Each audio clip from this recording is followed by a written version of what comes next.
ఆ మాజీ ఎమ్మెల్యే ఎప్పుడెప్పుడు వస్తాడో అరెస్టు చేసి లోపలేద్దామా అన్నది తెలుగుదేశం పార్టీ ఆలోచన. ఇంతకీ ఆ ఎమ్మెల్యే ఎవరంటే కొడాలి నాని.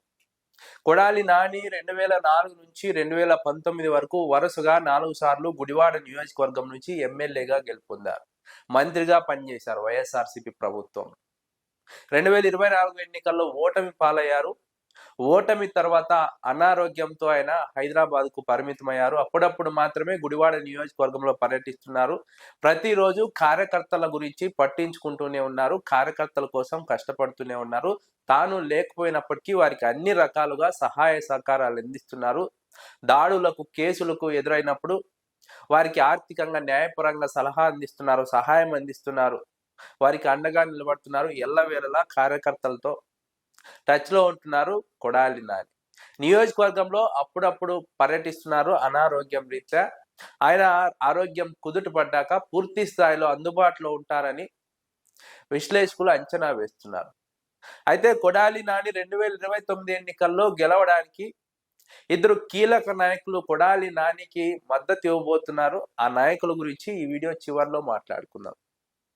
కొడాలి నాని 4 సార్లు వరుసగా గెలిచారంటే 2 సార్లు తెలుగుదేశం పార్టీ నుంచి, 2 సార్లు వైఎస్ఆర్సీపీ నుంచి.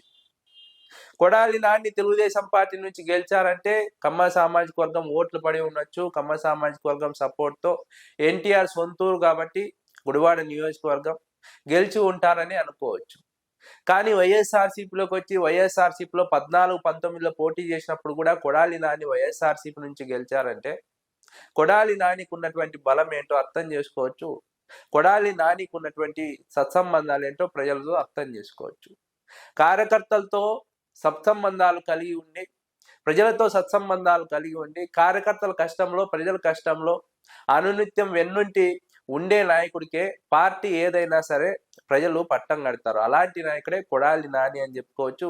అందుకే కొడాలి నాని తెలుగుదేశం పార్టీ వీడి వైఎస్ఆర్సీపీలోకి వచ్చినా సరే, రాష్ట్ర వ్యాప్తంగా 2014లో తెలుగుదేశం పార్టీ గెలిచినా సరే, గుడివాడ నియోజకవర్గ ప్రజలు, కమ్మ సామాజిక వర్గానికి సంబంధించిన ప్రజలు కూడా గుడివాడ నానికి బ్రహ్మరథం పట్టారు. ఎన్నికల్లో గెలిపించారు. వైఎస్ఆర్సీపీ నుంచి 2019లో కూడా గెలిపించారు. దీంతో జగన్మోహన్ రెడ్డి ఆయనకు మంత్రి పదవి ఇచ్చారు. మంత్రిగా ఆయన బాధ్యతలను నిర్వర్తించారు. అయితే కొడాలి నాని అధికారం కోల్పోయాక తెలుగుదేశం పార్టీ కొడాలి నానిపై కక్ష కట్టింది. అనేక కేసులు నమోదు చేసింది. ఎప్పుడెప్పుడు అరెస్టు చేద్దామని ప్రయత్నిస్తోంది. ఆయన అనారోగ్యంతో ఉన్నారు కాబట్టి అరెస్టు చేస్తే ప్రజల్లో కొడాలి నానికి సానుభూతి వస్తుంది, తెలుగుదేశం పార్టీకి వ్యతిరేకంగా మారుతుందని తెలుగుదేశం పార్టీ ఆలోచిస్తోంది.